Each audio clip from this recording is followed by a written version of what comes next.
வக்ஃப் வாரிய சட்ட திருத்தமானது சிறுபான்மை இஸ்லாமிய மக்களை வஞ்சிப்பதாக அமைந்துள்ளதை நாம் கடுமையாக எதிர்க்க வேண்டும்.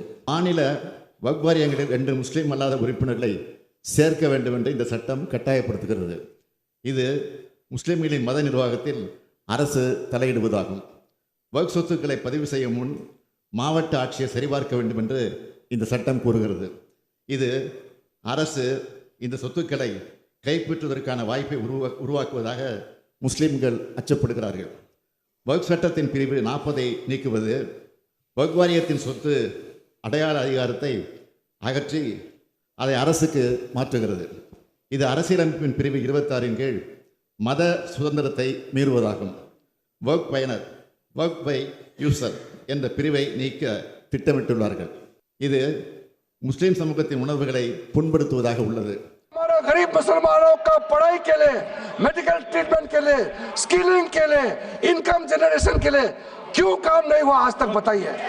ये दुनिया का सबसे बड़ा वक्फ प्रॉपर्टी अगर हिंदुस्तान में है तो उस प्रॉपर्टी से गरीबों का उत्थान के लिए, लोगों का भला के लिए अगर ये सरकार नरेंद्र मोदी जी के नेतृत्व में गरीब मुसलमानों के लिए काम कर रहा है तो इसमें आपत्ति क्यों होना चाहिए?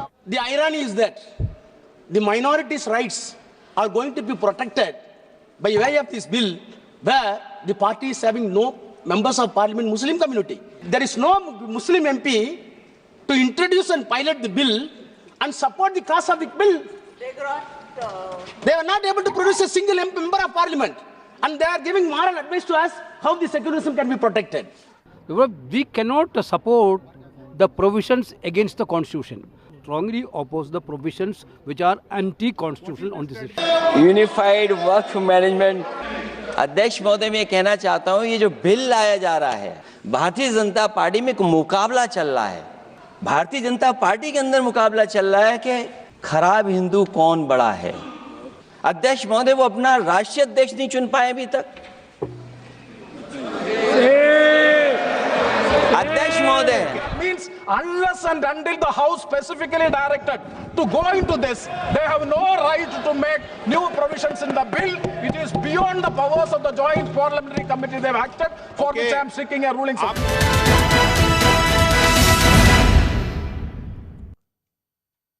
வணக்கம். இது கேள்விக்களம். வக்ஃப் சட்டத்தில் திருத்தம் செய்யக்கூடிய ஒரு சட்ட மசோதாவை கடந்த மக்களவைத் தொடரில் திடீரென்று ஒன்றிய அரசு கொண்டு வந்தது.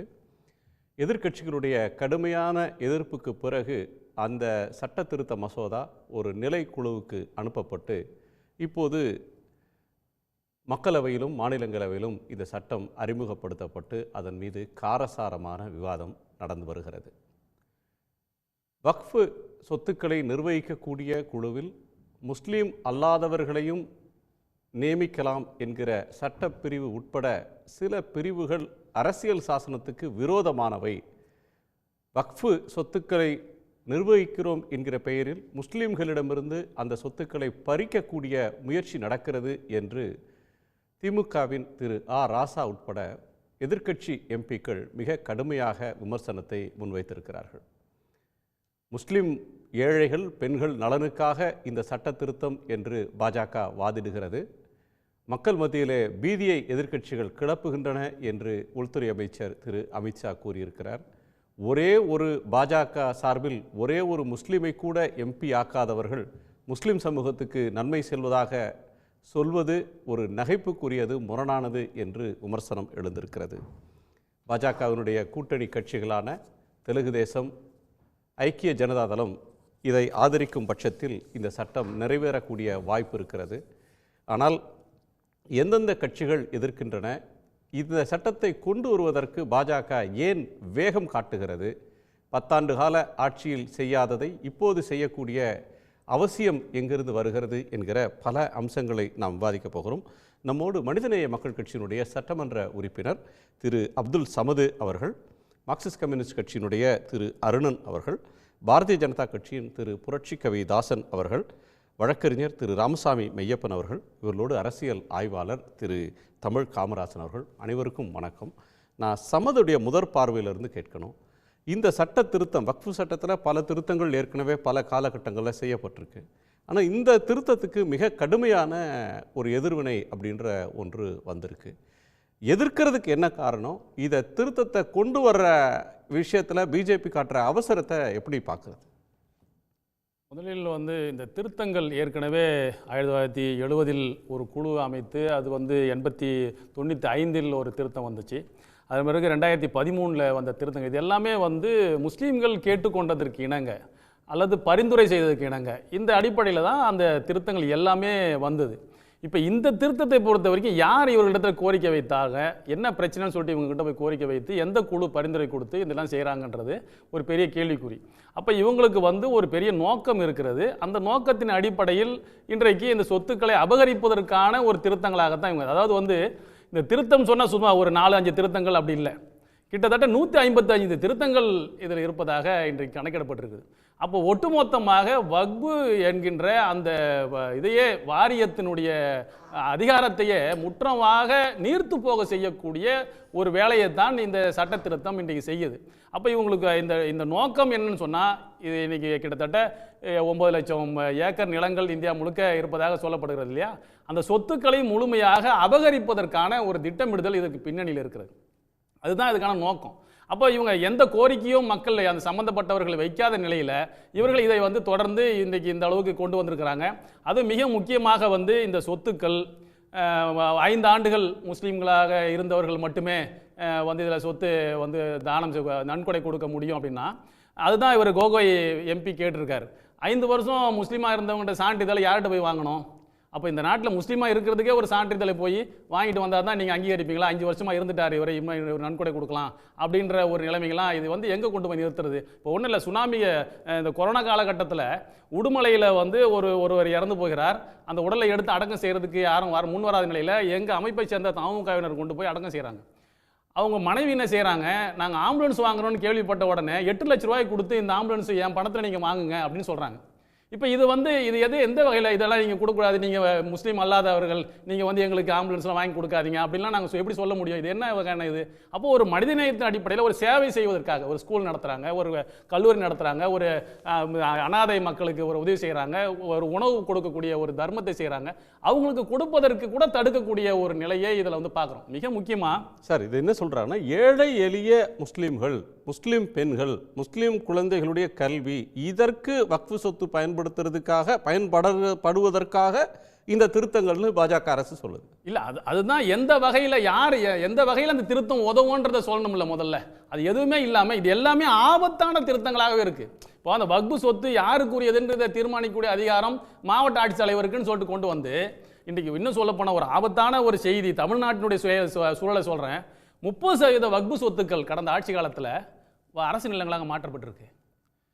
அதிர்ச்சியான செய்தி. இப்போ நம்ம தமிழ்நாட்டினுடைய முதலமைச்சர் இடத்துல இது சம்பந்தமான மொத்த தகவல்களை நாங்கள் கொண்டு போய் கொடுத்துருக்குறோம். எப்படிலாம் மாற்றிருக்காங்க? 100-200 வருடங்களுக்கு மேலாக பள்ளிவாசல்களாக, தர்காக்களாக, மதரசாக்களாக, ஈதுக்கான்னு சொல்லக்கூடிய பெருநாள் தொழுகையோட இடமாக இருந்த இடங்கள்லாம் அரசு நிலங்களாக மாற்றிருக்காங்க ரெவன்யூ ரெக்கார்டில். கடந்த எடப்பாடி ஆட்சி காலத்தில் ஆர்எஸ்எஸ்னுடைய அதிகாரிகள் ஊடுருவி இந்த வேலை செஞ்சுருக்காங்க.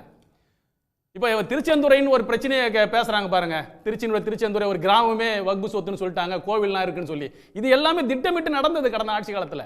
ஜீரோ வேல்யூ, மதிப்பற்ற சொத்தினுடைய மதிப்பு போட முடியாத அளவுக்கு ஜீரோ வேல்யூன்னு ஒரு இதை கொண்டு வராங்க இல்லையா? இது எல்லாம் 1950களில் இருந்த சொத்துக்களை இப்போ ஜீரோ வேல்யூ ஆக்கினா அதில் பல்வேறு ஆக்கிரமிப்புகள் வந்திருக்கும். எல்லா சொத்துக்களையும் ஆக்கிரமிப்போம். இப்போ கோவில் அறநிலைய சொத்து இருக்குது, அதே போன்று வேற ட்ரஸ்ட்டுடைய சொத்துக்கள் இருக்கும், அதில் வீடுங்க இருப்பாங்க, அதை அவங்க அப்படியே எடுத்துகிட்டு போயிட்டு இருக்காங்க. அதே மாதிரி தர்காவுடைய சொத்து, பள்ளிவாசலுடைய சொத்துக்களும் போகுது, ஒரு பிரச்சனை இல்லை. அந்த எதை கொண்டு சுத்தமாக ஜீரோ வேல்யூ ஆக்கி இதை முஸ்லீம்களுக்கு எதிராக நிறுத்தணுன்றதுக்காக வேண்டி வக்ஃப் போர்டில் இருந்தே ஒரு அதிகாரி அதை உருவாக்குறாங்க. இது ஒரு நன்மை நாடி சொத்துக்களை பாதுகாப்பதற்காக தமிழ்நாட்டில் செஞ்ச வேலை இல்லை.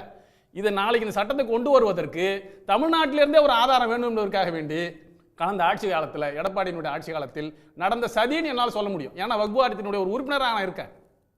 இப்படியெல்லாம் திட்டமிட்டு இவர்கள் செய்ததன் மூலமாக, அதாவதுங்க முதல்ல இந்த நாடாளுமன்றத்தில் கேட்டிருக்காங்க பாருங்க, நம்முடைய ராசா தான் இன்னைக்கு சரியான கேள்விகளை எழுப்பிக்கிறார். இந்த கேள்விக்கு நம்மளால் பதில் சொல்ல முடியாது. ஒரே ஒரு எம்பி இருக்காங்களா இதை இவங்க அறிமுகப்படுத்துறதுக்கு, முஸ்லீம் எம்பி. அப்போ இந்த முஸ்லீம் சமூகத்தை அதிகாரமற்றவர்களாக முதல்ல மாற்றணும். அப்போ நாடாளுமன்றத்தில் இல்லை, இவங்க ஆளக்கூடிய சட்டமன்றங்களில் முஸ்லீம்கள் உள்ளே வர முடியாது. குஜராத்தில் உள்ளாட்சி மன்றத்தில் கூட தொடர்ச்சியாக முஸ்லீம்கள் வாழக்கூடிய இடத்துல வேற ஆளை கொண்டு வர முடியாதுங்க வேண்டி RSS பெயர் தாங்கிலாக முஸ்லீம்களாக இருப்பவங்கள அங்கே வேட்பாளர் நிறுத்தி வெற்றி பெற வைக்கக்கூடிய நிலைமை. அப்போ அதிகாரமற்றவங்களா இதை மாற்றினாங்க. இன்னொரு அதிகாரமான சொத்துக்கள் யார்கிட்ட, அது ஒரு அதிகாரம், சொத்து என்பது. அப்போ சொத்துக்கள் அற்றவர்களாக இவர்களை மாற்றணும். ஒரு நவீன தலித்துகளை இந்தியாவில் உருவாக்குவதற்கான ஒரு சதித்திட்டத்தினுடைய பின்னணி இதில் பின்னால் இருக்கின்றதை என்னால் சொல்ல முடியும். அப்போ இது அதிகாரமற்றவர்களாக இந்த மக்களை மாற்றணும், ஒடுக்கணுன்றதுக்காக வேண்டிதான் இந்த சட்டங்களை தவிர இந்த முஸ்லீம்களுக்கு நன்மை செய்வது என்று சொல்வதை யார் நம்புவாங்க? இப்போ 1.5 லட்சம் வீடுகளை இடித்து 1.5 லட்சம் வீடுகளை வாழ்ந்த 8 லட்சம் பேரை தெருவில் நிறுத்தியிருக்கிற புல்டோசரை கொண்டு வந்து இடிச்சு தரத்து நாசம் பண்ண இந்த சர்வாதிகாரிகள் தொழுகை நேரம் பள்ளிவாசலில் இடம் இல்லை, கொஞ்சம் வெளியில் தொழுவாங்க, ஒரு 10 நிமிஷத்தில் அந்த மக்கள் கலைஞ்சு போயிடுவாங்க. அப்படி இருந்தால் உங்களுடைய லைசன்ஸை நாங்கள் கேன்சல் பண்ணுவோம், உங்களுடைய பாஸ்போர்ட்டை முடக்குவோம் அப்படின்னு சொல்லிட்டு அவங்களை அச்சுறுத்தக்கூடிய இவர்கள் முஸ்லீம்களுக்கு நன்மை செய்வாங்கன்னு சொல்கிறத யார் நம்புறது? அப்போ இவர்கள் நன்மைக்காக இதை செய்யலை, இந்த மக்களை ஒடுக்குவதற்காக செய்கிறாங்க. ஏதோ சிஏஏ கொண்டு வந்தோம், யார் அதனால பாதிக்கப்பட்டாங்கன்னு சொல்லிட்டு உள்துறை அமைச்சர் பேசுகிறார் நாடாளுமன்றத்தில். சிஏஏ இல்லை பாதிப்பு, சிஏஏ என்பது பார்டரில் இருக்கிறவங்களுக்கு தான் பாதிப்பு. என்ஆர்சி என்பிஆர் என்கின்ற அந்த கணக்கெடுப்பு நடத்தப்பட்டால் தான் இந்தியாவுக்குள்ளார தமிழ்நாட்டுக்குள்ளார இருக்கக்கூடிய முஸ்லீம்களுக்கு பாதிப்பு வரும். இவர்களெல்லாம் சந்தேகத்துக்குரியவர்களாக மாற்றப்படுவாங்க. அப்போ அது இல்லாமல் இன்றைக்கு தடுக்கப்பட்டிருக்கிறது என்று சொன்னால் அதற்கு நடந்த ஒரு மிகப்பெரிய போராட்டம், தேசம் தழுவிய போராட்டம் தான் இன்றைக்கு அதை நிறுத்தி வச்சிருக்கு. தமிழ்நாட்டை பொறுத்த வரைக்கும் நீ தமிழ்நாட்டுடைய முதலமைச்சர் மிக தெளிவாக இந்த வக்ஃப் வாரிய திருத்த சட்டத்துக்கு எதிராக ஒரு வரலாற்று சிறப்பு மிக்க தீர்மானத்தை கொண்டு வந்து நிறைவேற்றிருக்கிறாங்க. அதுதான் ஆராசா கேட்டிருக்காரு.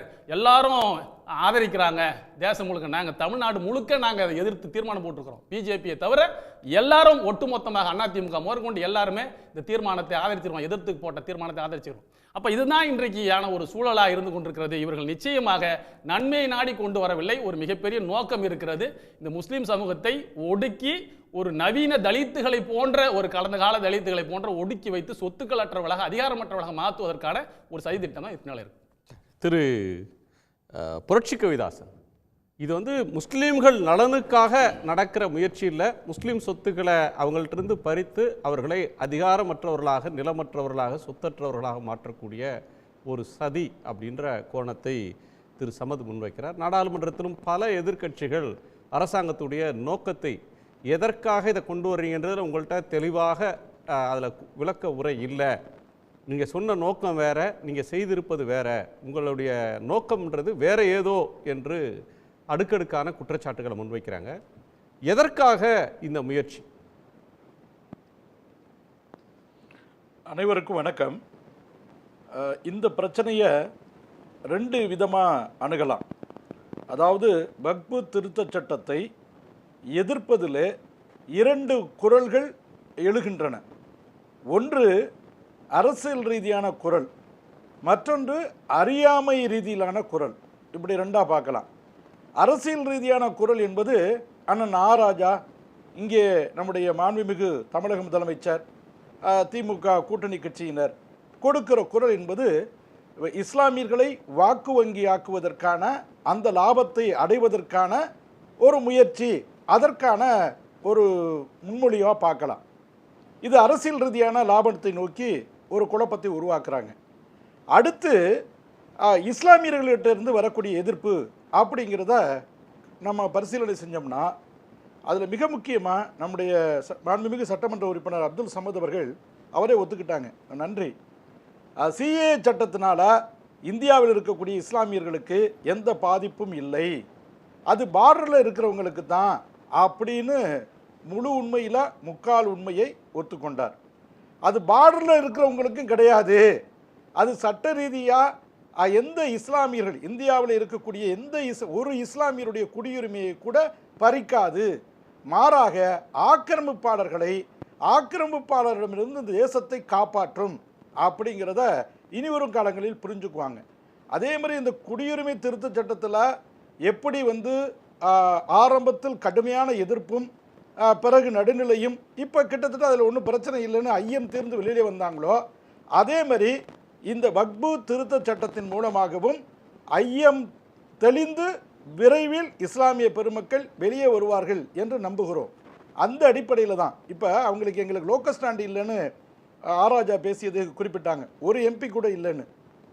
ஒரு எம்பி கூட இல்லாத பாரதிய ஜனதா கட்சி தான் இஸ்லாமிய பெண்களுடைய மக்கள் தொகையில் பாதி பங்கு இருக்கக்கூடிய இஸ்லாமிய பெண்களுடைய கண்ணீரை துடைக்கக்கூடிய முத்தலாக் தடை சட்டத்தை கொண்டு வந்தது. இஸ்லாமிய நாடுகள் அனைத்தும் தடை செய்திருந்த ஒரு கருப்பு சட்டத்தை இந்தியாவில் இருக்கிற மத பழமைவாதிகள் அடிப்படைவாதிகள் வைத்துக்கொண்டு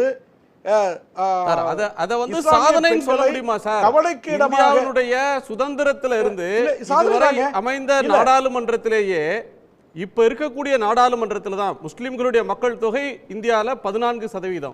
ஆனா எம்பிக்களுடைய எண்ணிக்கை 4.4. சுதந்திர இந்தியால மிக குறைவு. நீங்க வந்து முஸ்லிம் பெண்கள் நலனுக்காக பேசுறீங்கன்னு சொல்றீங்க. பிஜேபி போட்டியிடக்கூடிய தொகுதிகளில் எத்தனை முஸ்லிம் பெண்களை நிறுத்துனீங்க? முஸ்லிம்கள் பெரும்பான்மையாக வாழக்கூடிய இடத்துல முஸ்லிம் பெண்களை நிறுத்தி என்னுடைய பார்வையை சொல்லிடுறேங்க. நிறுத்தணும். 50 விழுக்காடு பெண்களுக்கு பங்களிப்புங்கிறதுல இஸ்லாமியர்களுடைய விகிதாச்சாரத்துக்கு தகுந்த மாதிரி எதிர்காலத்தில் பிரதிநிதித்துவத்தை பாரதிய ஜனதா கட்சி உறுதிப்படுத்தும். ஆண்களுக்கும் பெண்களுக்கும் இங்கே இருக்கக்கூடிய மத சிறுபான்மையினர்களுக்கு அவங்களுடைய விகிதாச்சாரத்தின் அடிப்படையில் பிரதிநிதித்துவத்தை நிச்சயமாக உறுதிப்படுத்தும். எப்படி பட்டியல் சமூகத்திற்கு உறுதிப்படுத்தியிருக்கிறோமோ, மிகவும் பிற்படுத்தப்பட்ட ஒரு சமூகத்திற்கு உறுதிப்படுத்தியிருக்கிறோமோ, அதே மாதிரி சிறுபான்மை மக்களுடைய விகிதாச்சாரத்துக்கு தகுந்த பாராளுமன்றமும் சட்டமன்றமும் பங்களிப்பு வேண்டும் என்பதை அரசியல் ரீதியான நீதி, அந்த பொலிட்டிக்கல் ஜஸ்டிஸை நிறைவேற்றுவோம். அதுல மாற்றம் வரலையும் பண்ணலன்றதானே சார். இப்ப நீங்க கட்சி ஆரம்பிக்கல. இப்ப விஜய் கட்சி ஆரம்பிச்சு இப்ப விஜய் சொல்றாருன்னா நியாயம் இருக்கு. நான் இனிமே எம்எல்ஏக்களை நிறுத்தும் போது அந்த பிரதிநிதித்துவம் தருவேன் அப்படின்னு சொல்றாருன்னா பரவாயில்ல. நீங்க ஆட்சியை பிடிச்ச கட்சி 300 இடங்களுக்கு மேல வெற்றி பெற்ற ஒரு கட்சி. 303 பேர் இருக்கும்போதே ஒரு எம்பி இல்லையே.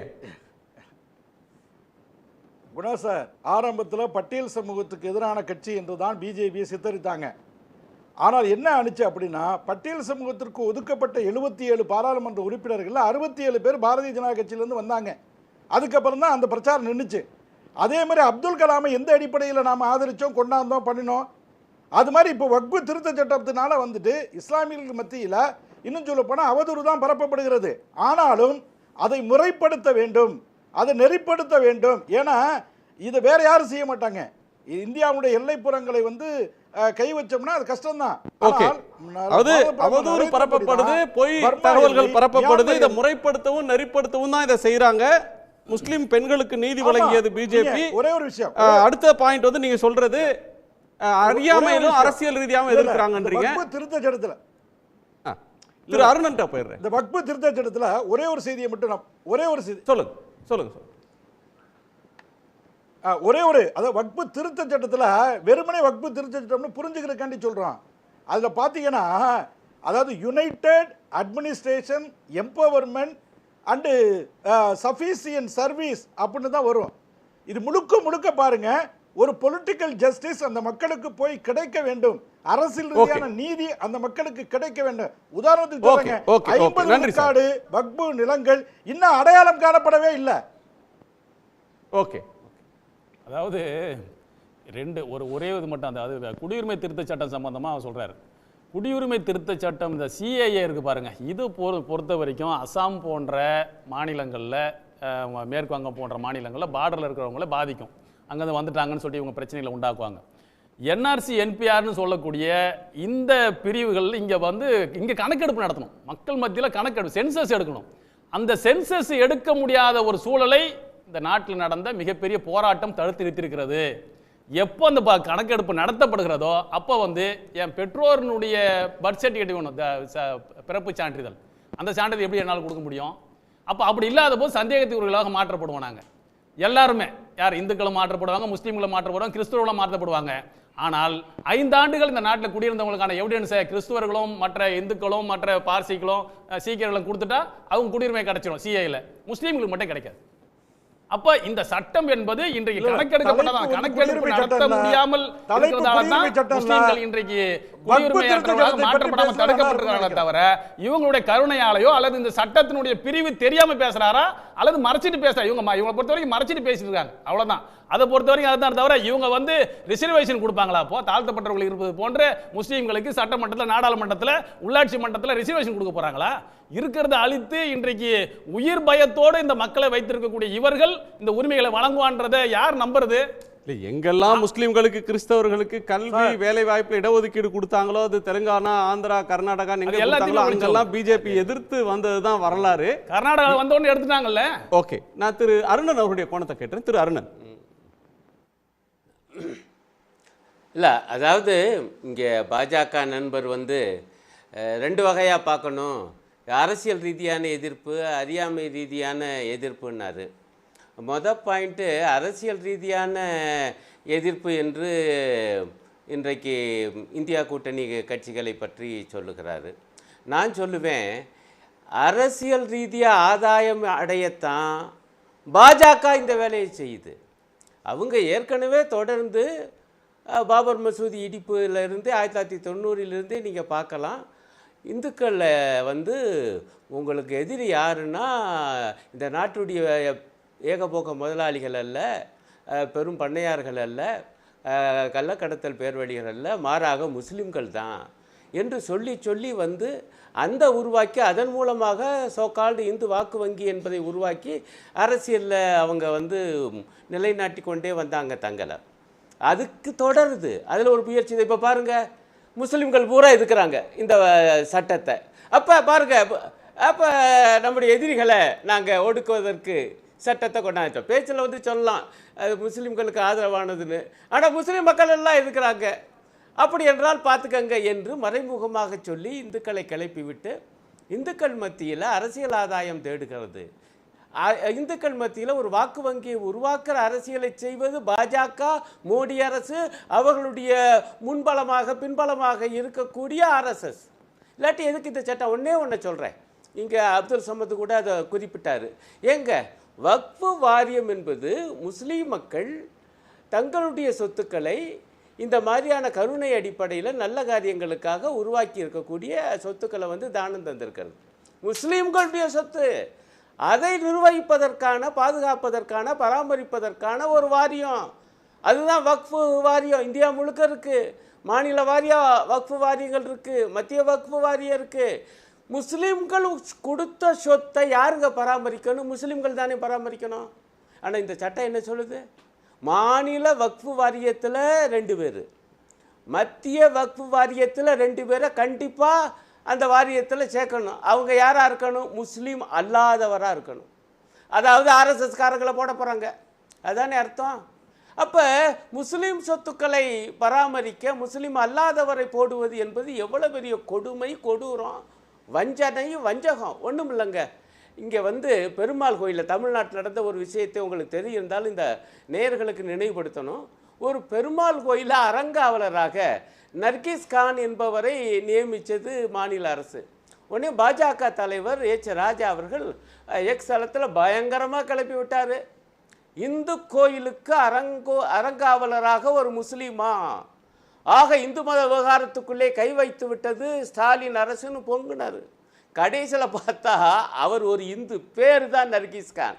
அதுலேயே அருமையான விஷயம் என்னன்னா, அங்கே அப்பா அம்மா இவருக்கே நர்கிஸ் கான்னு பேர் வச்சாங்கன்னா, அவர் பிரசவத்தின் போது படாத பாடுபட்டிருக்காங்க. அவருடைய அம்மா நல்ல முறையில் வைத்தியம் பார்த்து கொடுத்த அந்த டாக்டர் ஒரு முஸ்லீம், அவர் பேர் நர்கிஸ் கான். அந்த டாக்டர் பெயரை தன் பிள்ளைக்கு வச்சிருக்காரு இந்து அப்பா. இதுதாயா தமிழ்நாட்டுடைய மத நல்லிணக்கம். மத நல்லிணக்கத்துக்கு ஒரு எடுத்துக்காட்டாக இருந்தது ஒரு இந்து, அவருடைய பெயர் நர்கிஸ் கான். ஆனால் பேரை மட்டும் பார்த்துக்கிட்டு பெரிய கலாட்டா. அப்போ நான் கேட்குறேன், ஒரு இந்து கோயிலுக்கு அறங்காவலராக முஸ்லீமை போடக்கூடாது என்று பேசுகிற நீங்கள், முஸ்லீம் சொத்துக்களை பராமரிக்கிற வக்ஃபு வாரியத்தில் இந்தியா முழுக்க முஸ்லீம் அல்லாதவரை போடணும்னு ஒரு சட்டம் கொண்டு வர்றீங்க இல்லையா? இது என்ன நியாயம், என்ன நேர்மை, என்ன நீதி? உங்களை நெஞ்சிலே ஈரமே இல்லையா? இது எவ்வளவு பெரிய கொடுமை. இதுல இன்னொரு மிகப்பெரிய அதாவது சொத்துக்கள் மேனேஜ்மெண்ட் இருக்கு சார். வக்ஃப் போர்டு அரசாங்கத்துடைய மேனேஜ்மெண்ட் இருக்கா? வக்ஃப் போர்டு அரசாங்கத்துடைய மேனேஜ்மெண்ட்ல இருக்கா? சொல்லுங்க ஐயா. ஐயா ஐயா நீங்க சொல்லுங்க, நீங்க மெத்த படிச்சவங்க தான் சொல்லுங்க. அதாவது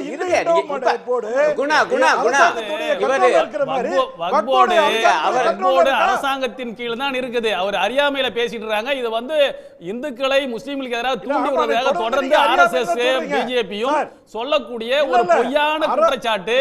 இன்றைக்கு வக்ஃப் போர்டினுடைய அதாவது சிஏஓவாக இன்றைக்கு இருப்பது அரசாங்கத்தினுடைய ஐஏஎஸ் அதிகாரிகள் தான். 13 1923 அது தெரியாம ஏதோ அரசாங்கத்துக்கு இல்லாம தனியா ஏதோ இவங்க பண்ணிட்டு இருக்காங்க. அரசாங்கத்தினுடைய ஆதரவு இல்லாமல் இங்க யாரும் நியமிக்கப்படுவது கிடையாது, யாரும் அங்க நிர்வாகம் பண்றது கிடையாது. பிரித்தாலும் சூழ்ச்சிக்காக ஆங்கிலேயர் கொண்டு வந்ததுங்க. ஓகே ஓகே கொண்டு வந்தது. ஓகே இல்ல இல்ல உங்க தலைவர் எச் ராஜா என்ன சொன்னாரு? இந்து கோயிலுக்கு முஸ்லீம் எப்படி அரங்காவலரா போறதுன்னு கேட்டாரா இல்லையா? அப்ப நாம கேட்போம்ல, முஸ்லீம் சொத்துக்களை பராமரிப்பதற்கு ஏயா முஸ்லீம் அல்லாத 2 பேரை போடணும்னு கட்டாயப்படுத்துறீங்க? என்ன கொடுமை இது, என்ன அக்கிரமம் இது? இதை கேட்டா ஏன் கொந்தளிக்கிறீங்க? அது முதல் பாயிண்ட். ரெண்டாவது மிக மிக முக்கியம், இந்த வக்ஃபு வாரியத்தில் இருக்கக்கூடிய சொத்துக்களை எல்லாம் கைப்பற்றுவதற்கு இந்த மசோதாவில் இந்த திருத்த மசோதாவில் 2 சரத்துக்கள் இருக்கு. ஒன்று, ஒரு குறிப்பிட்ட சொத்து வக்ஃபு வாரியத்துக்கு சொந்தமானதா அல்லது அரசுக்கு சொந்தமானதா என்று ஒரு டிஸ்பியூட், ஒரு சிக்கல் வந்தால், ஒரு தகராறு வந்தால் அதை எப்படி தீர்க்கணும்?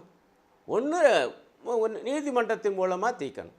ஆனால் இந்த சட்டம் என்ன சொல்லுங்க, அவர் கலெக்டர்கிட்ட கொடுத்துருவாங்களாம். அவர் சொல்கிறதான் கலெக்டர். நான் போயிட்டாகும் அவர் அங்கே பாஜக அரசு இருக்குன்னு வச்சுக்கோங்க ஒரு மாநிலத்தில், அவங்க நியமிக்கிற கலெக்டர் என்ன சொல்லுவார்? வக்ஃபு சொத்து பூரா அரசு சொத்துன்னு ஒரே வாக்கியத்தில் சொல்லி கதையை முடிச்சிருவார். இதானங்க கொடுமை. இது இப்படி ஒரு திருத்தத்தை கொண்டு வர்றாங்கங்க, தெளிவாக அதில் இருக்குங்க. இன்னொரு திருத்தம், சொத்துக்களை கைப்பற்றுறதுன்னு ஏன் நம்ம சொல்கிறோம்? ஒன்றும் இவர் சொல்கிறாரு அறியாமையில் பேசலை அல்லது அரசியல் ரீதியாக பேசலை, உண்மையை பேசுகிறோம், யதார்த்தத்தை பேசுகிறோம், சத்தியத்தை பேசுகிறோம். இன்னொன்று அவங்க பிரமாதமாக பேசியிருக்காரு அமைச்சர். 40வது பிரிவு வக்ஃபு அந்த திருத்த சட்டம் என்ன செய்த? 40வது பிரிவு ஒரிஜினல் சட்டத்திலிருந்து 40வது பிரிவை காலி பண்ணுறோம். என்னடா அது 40வது பிரிவுன்னா, அதாவது ஏற்கனவே முஸ்லீமுடைய அவங்களுடைய நல்வாழ்வுக்காக அவங்களுக்கான ஒரு கொடையாக, கருணை கொடையாக ஒரு சொத்து செயல்பட்டு கொண்டிருக்குமேயானால் ஒரு குறிப்பிட்ட காலம் வரை அதை வக்ஃபு சொத்து என சொல்லலாம். ஏன்னா அந்த காலத்தில் உருவாக்கும் போது உரிய ஆவணங்கள் இல்லாமல் இருக்கலாம். ஆகவே ஆவணம் தான் வேணும்னா, மாறாக எதை பார்க்கணும்? ப்ராக்டிஸை பாரு, நடப்பை பாரு, நடைமுறையை பாரு. அந்த சொத்து உண்மையிலேயே முஸ்லீம்களுக்கு நன்மை செய்தா, அவங்களுடைய கல்வி போன்ற இதர விஷயங்களுக்கு, வறுமை ஒழிப்பு போன்றவர்கள் அப்படி செய்தால் வக்ஃபு வாரியம் அது வக்ஃபு சொத்து என அறிவிக்கலாம்னு ஒன்று இருக்குது. அதை காலி பண்ணுறாங்க. அப்போ என்ன தெரியுமா அர்த்தம்? நீங்கள் உரிய ஆவணங்கிற முறையில் இவங்களை திருப்திப்படுத்துகிற ஆவணத்தை கொடுக்கவில்லை என்றால் வக்ஃபு சொத்து என்று இன்றைக்கு இருக்கக்கூடிய சொத்துக்களை பூரா பறிச்சிருவாங்க. இந்த 2 மிக மோசமான பிரிவுகள் இருக்கு.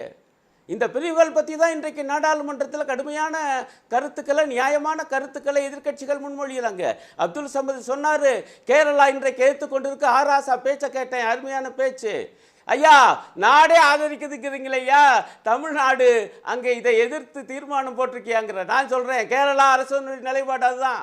இன்றைக்கு மார்க்சிஸ்ட் கட்சியுடைய அகில இந்திய மாநாடு மதுரையில் நடந்து கொண்டிருக்கு.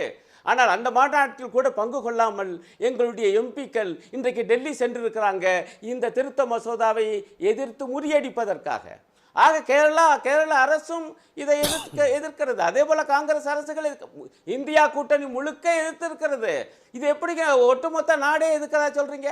அடுத்து பார்த்தா அவர் பேசுறாரு, அமைச்சர் இவரும் சொல்றாரு இதெல்லாம் நன்மை செய்யக்கூடும், முஸ்லிம்களுக்கு நன்மை செய்யக்கூடியது. அடேங்கப்பா, ஆடு நனைதேன்னு ஓனாய் கண்ணீர் விட்ட கதை தாய்யா.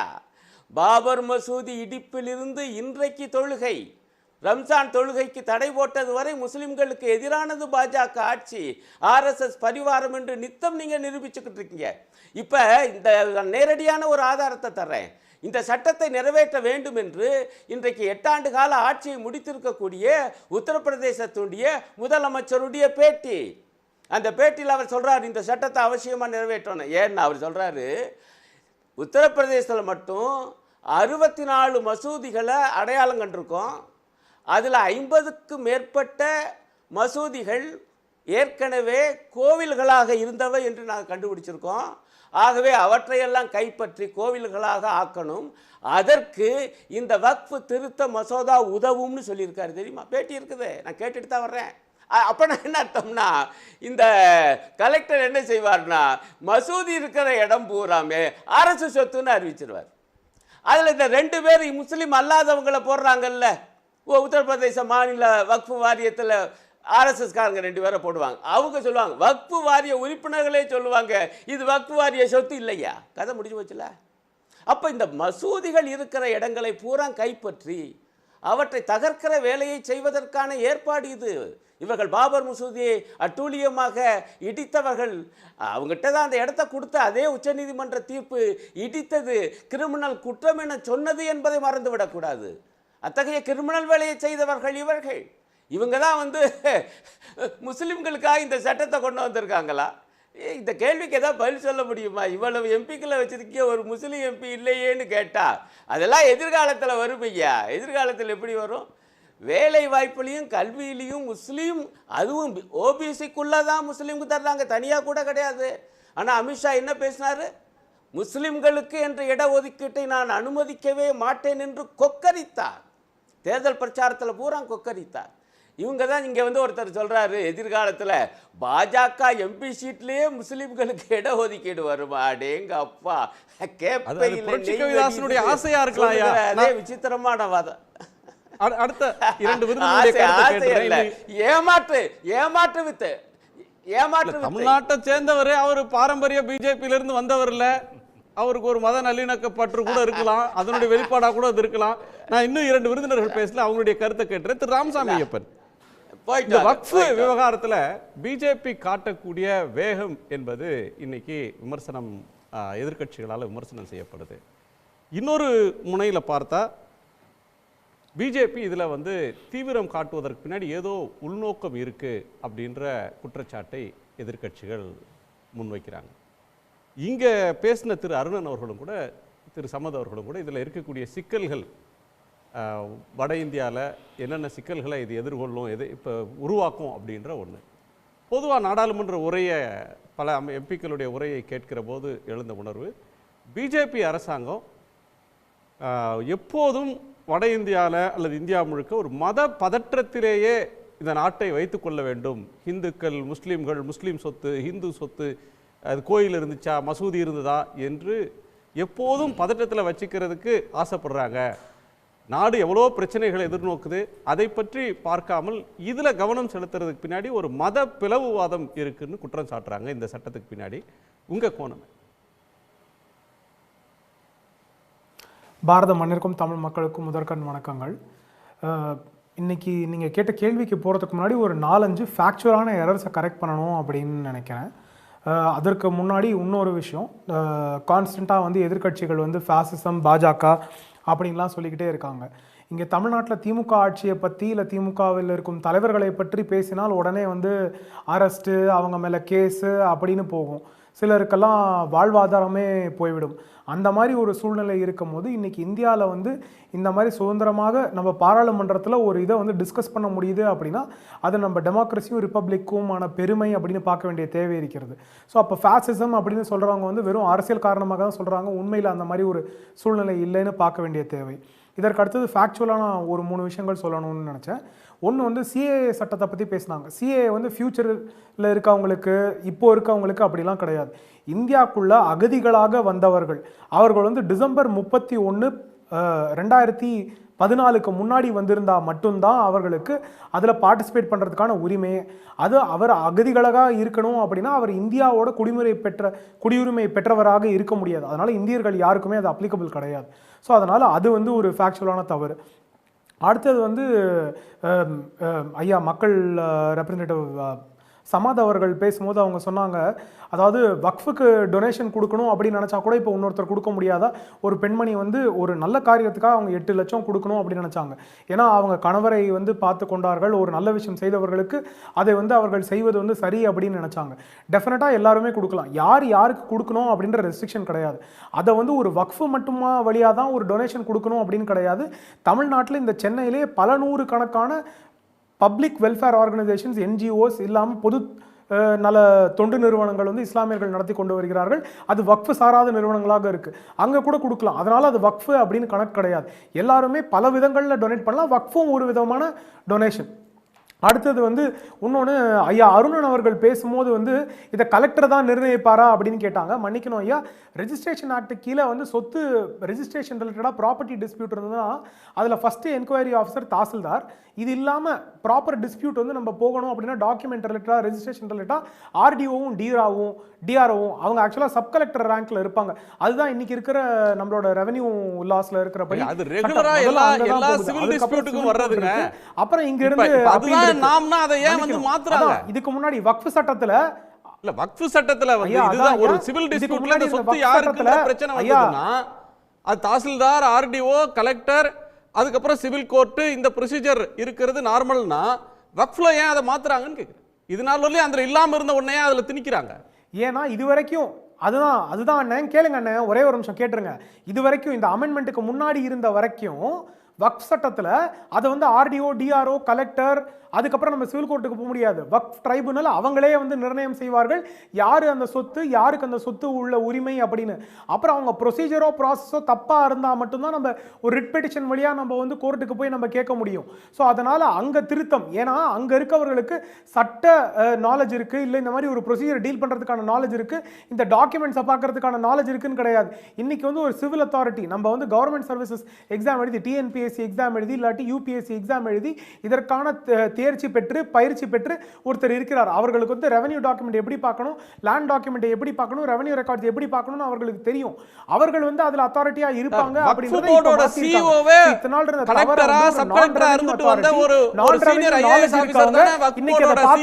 அப்படின்ற போது அதை மாத்தி இன்னைக்கு ரெவென்யூ அத்தாரிட்டி பார்க்க முடியும் அப்படின்னா அது சரியான விஷயம். இப்ப இருக்கக்கூடிய இதுலயே வக்ஃப் போர்டுக்கு சிஓவா வரக்கூடியவங்க, மெம்பர் செக்ரட்டரியா போடுறவங்க வந்து சீனியர் மோஸ்ட் ஐஏஎஸ் ஆஃபீஸரை போடுறாங்க. அவருக்கு கலெக்டராக இருந்து சப் கலெக்டராக இருந்த எக்ஸ்பீரியன்ஸில் தான் வராங்க. சில பேர் ரெவென்யூ செக்ரட்டரியாக இருந்துட்டு வருவாங்க, ரெவென்யூ அட்மினிஸ்ட்ரேஷனில் கமிஷனராக இருந்துட்டு வரவங்க வருவாங்க. ரெவென்யூ ரெக்கார்ட்ஸ் சம்பந்தமாக ரெவென்யூ அட்மினிஸ்ட்ரேஷனில் நல்லா தெரிஞ்சவங்க தானே அந்த இடத்துக்கு வராங்க. அவங்களுக்கு சுத்தமாக எதுவுமே தெரியாது அப்படின்னு இப்போ இருக்கிற நடைமுறை, இத்தனை ஆண்டு காலம் இருந்து வந்த நடைமுறை மொத்தமும் தப்பு. அதை அப்படியே மாற்றி ஒரு இவங்கள்ட்ட கொடுக்கணும். நான் முஸ்லீம்ஸ் 2 பேர் டிஸ்பியூட்டை டிசைட் பண்ணுறது கலெக்டரு அப்படின்னா ஒரு பொலிட்டிக்கல் இன்ஃப்ளூயன்ஸ் வந்துருன்றது தானே திரு அருணன் வெளிப்படுத்தின அச்சம். இல்லை, ஏன் பொலிட்டிக்கல் இன்ஃப்ளூயன்ஸ் கிடையாதுன்னா அப்போ இன்றைக்கி இருக்க கவர்மெண்ட் ஆஃபீஸர்ஸ் எல்லாமே பொலிட்டிக்கல் இன்ஃப்ளூயன்ஸ் தான் வேலை பார்க்குறாங்கன்னு சொல்ல வராங்களான்ற ஒரு டவுட் இருக்குது. ரெண்டாவது விஷயம் என்ன அப்படின்னா, இத்தனை நாள் அதை வந்து ட்ரைபுனல் முன்னாடி போகும்போது அவர்கள் வந்து மேண்டேட்டரியாக அவர்கள் ஏற்கனவே ரெவென்யூ எக்ஸ்பீரியன்ஸ் இருக்க அதிகாரியாவோ இல்லை கலெக்டராக இருந்தவரோ இல்லை ஐஏஎஸ் அதிகாரியாக இருந்தவரோ இருக்கணுன்றது அவசியம் கிடையாது.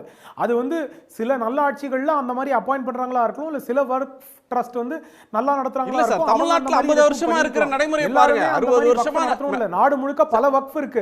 எல்லா வக்ஃப்லயும் யூனிஃபார்மா இப்படி தான் இருக்குன்றது கிடையாது. இல்ல திருமையப்பன், தமிழ்நாட்டோட அனுபவத்தை எடுத்துங்க. தமிழ்நாட்டோட அனுபவத்துல அப்படின்றது தேர்ந்தெடுக்கப்பட்டு வக்ஃபுக்கு ஒரு அமைச்சர் இருக்கிறாரு, வக்ஃப் சொத்தை அரசாங்கம் நிர்வகிக்குது, வக்ஃபுக்கு ஒரு அமைச்சர் இருக்கிறாரு, வக்ஃப் போர்டு சேர்மனை ஸ்டேட் கவர்மெண்ட் போடுது, வக்ஃப் மெம்பர்ஸா தேர்ந்தெடுக்கப்பட்ட எம்எல்ஏக்கள், மக்கள் பிரதிநிதிகளாக இருக்கக்கூடிய எம்பிக்கள் அவங்கள போடுறாங்க. அவங்க டென்யூர் முடிஞ்சுன்னா இன்னொரு எம்பி, இன்னொரு எம்எல்ஏ இவங்க வர்றாங்க. இதற்கு அப்பால அட்மினிஸ்ட்ரேஷனுக்கு சிஓவா போடுறது யாருன்னா ஒரு சீனியர் மோஸ்ட் ஐஏஎஸ் ஆஃபீஸர். இவ்வளவும் வந்து ஒரு காலங்காலமாக இருந்துட்டு வரக்கூடிய நடைமுறை தானே. இதில் முஸ்லீம்களுக்கு எந்த குறையும் இல்லையே. யார் அந்த சொத்துக்கு சொந்தக்காரங்களோ அவங்க எந்த புகாருமே சொல்லலையே. அவங்களுக்கு விருப்பத்துக்கு மாறா ஒரு சட்டத்தை திணிக்கிறீங்கன்றதானே அவங்க எதிர்ப்பு. எந்த புகாருமே சொல்லலை அப்படின்றது தவறான விஷயம். எந்த புகாருமே சொல்லலைன்றது தவறான விஷயம். 3 இது எடுத்துக்கணும் நம்ம. ஒன்று, மைனாரிட்டிஸ் கமிஷன் கவர்மெண்ட் ஆஃப் இந்தியாவுக்கு இந்த வக்ஃப் பில் கொண்டு வரதுக்கு முன்னாடி மார்ச் 2022 ஏப்ரல் 2023 வரைக்கும் அட்ஜுடிகேஷனுக்காக வர கம்ப்ளைண்ட் பலது இருக்குது, பல ஆயிரத்தில் இருக்குது. ஆனால் அட்ஜுடிகேஷனுக்கான வெரிஃபிகேஷனுக்கு அப்புறமா எடுத்துக்கொள்ளப்பட்ட கம்ப்ளைண்ட்ஸ் வந்து கிட்டத்தட்ட 900 கம்ப்ளைண்ட்ஸ், எக்ஸாக்டாக வந்து 876 கம்ப்ளைண்ட்ஸ். அதில் வந்து 456 வந்து வெறும் ப்ராப்பர்ட்டி டிஸ்பியூட் சம்மந்தமானது. அதற்கப்புறம் ரிமைனிங் அதில் 194 டிஸ்பியூட்ஸ் வந்து வெறும் என்க்ரோச்மெண்ட் சம்பந்தமானது. இது இல்லாமல் இஸ்லாமியர்களே வந்து அந்த வக்ஃப்ல இருக்கிற முத்தாவலியோ இல்லை அந்த வக்ஃப்ல இருக்க மேனேஜ்மெண்ட்டோ இல்லை அந்த வக்ஃப்ல இருக்க அதிகாரியோ வந்து சரியாக வேலை செய்யவில்லை, சரியாக பணியை செய்யவில்லை அப்படின்னு ஃபைல் பண்ண கம்ப்ளைண்ட் வந்து கிட்டத்தட்ட ஒரு 200 இருக்கு. இது இல்லாமல் இன்னைக்கு வந்து மெட்ராஸ் ஹைகோர்ட்லையும் மதுரை பெஞ்சிலையும் அங்கே மட்டுமே தனியாக ஒரு பெஞ்சு இதுக்குன்னே நியமிக்கப்படுகிறது. அவர்கள் வந்து வக்ஃபில் என்ன பிரச்சனை, வக்ஃபில் இருக்க மேனேஜ்மெண்ட்டில் என்ன பிரச்சனைன்னு கேட்குறாங்க. அவ்வளோ தவறுகள் நடந்துட்டு இருக்கு. அதனால இஸ்லாமியர்களே வந்து அங்கே வந்து நம்பிக்கை இல்லாமல் இங்கே தவறுகள் நடக்குது அப்படின்னு கேட்குறாங்க. அந்த சூழ்நிலையில் அதில் மாற்றி ஒரு ஆர்கனைசேஷன் கொண்டு வர வேண்டும் அப்படின்றது ஒரு அவசியம். ஒன்றும் இல்லை, வக்ஃப் ட்ரைபுனல்ல இதற்கு முன்னாடி வந்து 99,604 கேசஸ் இருந்திருக்கு இது ப்ராப்பர்ட்டி டிஸ்பியூட்ல. அதை ரிசால்வ் பண்றதுக்கு எத்தனை நாள் ஆயிருக்கணும் அப்படின்னு நீங்க நினைக்கிறீங்க? அந்த சட்டத்தில் கொடுக்கப்பட்டிருக்கு கோடிக்கணக்கான கேஸ் பெண்டிங் இருக்கு சார். அதுக்குள்ள ஏதாவது இருக்கா? வந்து 5 வருடங்கள் ஆயும் அதுல வந்து 80% வந்து இன்னும் நீதிமன்றங்கள்ல நீங்க வந்து கீழ் நீதிமன்றத்துல இருந்து உயர் நீதிமன்றம் உச்ச நீதிமன்றம் லட்சக்கணக்கான கேசஸ் பேக்லாக் இருக்கு. அதுலலாம் என்ன அவசரத்தை காட்டிட்டாங்க? அதுக்கெல்லாம் ஒரு வேகத்தை காட்டலையே. யோகி ஆதித்யநாத் பேராசிரியர் அருண் அவங்க சொன்னாங்க பாருங்க, 66 பள்ளிவாசல்கள் அடையாளம் காட்டப்பட்டிருக்குது, அரசு நிலங்கள்ல கட்டப்பட்டிருக்குன்னு சொல்றாங்க. சொன்னா உத்தரகாண்ட்ல இடிக்க ஆரம்பிச்சிட்டாங்க. உத்தரகாண்ட்ல 100 வருட கால பள்ளிவாசலும் மதரசாக்களும் இடிச்சு தகர்க்கப்படுது. என்ன சொன்னா அரசு நிலத்துல இருக்குது, ரெவன்யூ ரெக்கார்டு வந்து கவர்மெண்ட் லேண்ட் ஆக்கிட்டாங்க. ஆனா வந்து வக்ஃப்ல இருக்குது, இடிச்சு நிறவுறாங்க. அது தடுக்க போன மக்களை சுட்டு கொல்றாங்க. 6 பேர் ஸ்பாட்ல இறந்து போறாங்க. அதுதான் ஐயா உத்தரகாண்ட்ல ஆரம்பிச்ச வேலையே இப்ப உத்தரப்பிரதேசல தொடர்ந்து வேண்டியதா. இப்ப யோகி சொல்றாரு 66 பள்ளிவாசல் நாங்க அடையாளம் கண்டுறோம்னு சொன்னா இப்ப இந்த 66 பள்ளிவாசலை இடிக்கிறதுக்காக வேண்டி புல்ட்ரோஸரோட போவாங்க. ஐயா அருண் ஐயா புல்ட்ரோஸரோட போனா அங்க இருக்கிற முஸ்லிம்களை எதிர்த்து நிப்பாங்க, அவங்களை சுட்டு கொல்லணும். அப்ப இது ஒரு பாசிச நடவடிக்கைக்காக வேண்டிதான் இந்த சட்டம் கொண்டு வர. ரெண்டே காரணம் தாங்க. ஒன்னு சொத்துக்களை அபகரிக்கணும், இன்னொன்னு முஸ்லிம்களுடைய அடையாளங்களை அழிக்கணும். இந்த 2 காரணங்களுக்காக வேண்டிதான் இந்த பாசிச பாஜக இந்த சட்டத்தை கொண்டு வரதுன்றது தான் உண்மையான யதார்த்தமான உண்மை. இவங்க வந்து முஸ்லீம் மேல ரொம்ப அக்கறையா, இவங்களுக்கு என்ன அநியாயம் நடந்துகிட்டு இருக்கு, என்ன மாதிரி படுகொலைகள் நடத்திட்டு இருக்காங்க, இவங்க வந்து ரொம்ப அக்கறையில வந்து சொத்துக்களை பாதுகாக்கிறேன்னு சொல்றதெல்லாம் வந்து இது அறியாமை பேச்சா அல்லது ஆணவத்தில் இது மாதிரியான பேச்சான்றது தான் கேட்க வேண்டியது இருக்கு. எவ்வளவு பெரிய ஆணவமான பேச்சு தான் இது. இவ்வளவு பெரிய அநியாயங்களை பண்ணிக்கிட்டு எப்படி பேச முடியுது பாருங்க இவங்களால. இவங்க வந்து எங்களை அறியாமையில் இருக்குன்னு பேசுறாங்க. ஓகே காமராசன், உங்க கோணம் என்ன? சார் இதில் வந்து ஆரம்பத்திலே ஒரு விஷயத்தை தெளிவுபடுத்திக்கணும். ஹச்ஆர்என்சி மாதிரி வக்ஃபோர்டு இருக்குது. ஹச்ஆர்என்சி என்ன வேலை செய்யுதோ அதுதான் வக்ஃபோர்டும் செய்யுது. ராமசாமி மெய்யப்பன் சார் கூட ஒரு வழக்கறிஞர், ஆனால் வக்ஃபுக்கு டொனேஷன் வேற எதுக்கெல்லாம் டொனேஷன், அது ஒரு ஆர்கனைசேஷன் மாதிரி அவர் வந்து எடுத்துக்கிறாரு. அது வந்து தவறான வந்து காமராஜன் முடிச்சிட்டு நீங்க சொல்லுங்க சரிங்களா. இது வந்து அடிப்படையா இருக்கிற பிரச்சனை. வக்ஃபு வந்து முஸ்லீம் சமூகத்திற்கு பொது கொடையாக கொடுக்கப்பட்ட சொத்துக்களை நிர்வகிக்கக்கூடிய அரசாங்க நிறுவனம். அது தான தர்மம் கொடுத்ததை நிர்வகிக்கக்கூடிய அரசு நியமிக்கக்கூடியது. இது 1913 பழைய 1903 இருந்து பிரிட்டிஷ் கவர்மெண்ட் உருவாக்குனாங்க. அதுக்கப்புறம் இப்படிதான் ஹச்ஆர்என்சியும் உருவாகி வந்தது. எப்படி முஸ்லீம் சமூகத்துக்கு வக்ஃபோர்டு இருக்கோ அதே மாதிரி தான் இந்து சமுதாயத்துக்கு ஹச்ஆர்என்சி இருக்கு சரிங்களா, மேனேஜ் பண்றதுக்கு. இதுல வந்து இந்த பொது சொத்துக்களை மேலாண்மை செய்வது பற்றி இருக்கக்கூடிய இதில் ஏன் இன்னைக்கு அரசாங்கம் இந்த இதை மாற்றத்தை கொண்டு வருதுன்னு சொன்னால், அரசாங்கமே ஒரு இப்போ வந்து மினிஸ்ட்ரி ஆஃப் அஃபேர்ஸ் வந்து ஒரு சின்ன இந்த மாதிரி ஒரு சின்ன வெளியீடு ஒன்று போட்டிருக்காங்க. அதில் ரொம்ப தெளிவாக சொல்லியிருக்காங்க. 1995 கொண்டு வந்த அமெண்ட்மெண்ட், வக்ஃபோர்டில் கொண்டு வந்த அமெண்ட்மெண்ட் வந்து முஸ்லீம்களுக்கு ரொம்ப ஃபேவரபுளாக இருக்குது. அதனால் நாங்கள் இந்த அமெண்ட்மெண்ட்ஸை இந்த திருத்தத்தை கொண்டு வரோம் அப்படின்னு தெளிவாக தான் சொல்கிறாங்க. அவங்க ஒன்றும் மறைக்கவோலாம் இல்லை, மறைக்கவோ இல்லை, அது தெளிவாக சொல்கிறாங்க. பழைய சட்டங்கள் வக்ஃபோர்ட் சட்டங்கள் வந்து முஸ்லீம் சமுதாயத்துக்கு ரொம்ப ஃபேவரபுளாக இருக்குது. சரி நீங்கள் என்ன பண்ண போகிறீங்க அப்படின்னு கேட்டால் அவங்க சில கேசஸ்லாம் எடுத்து கட்டுறாங்க. அதில் ஒன்று தான் அப்துல் சமீத் சார் சொன்னக்கூடிய தமிழ்நாட்டில் இருக்கக்கூடிய அந்த ஒரு திருச்செந்தூர் ஆய்க்கு கேஸும் கூட.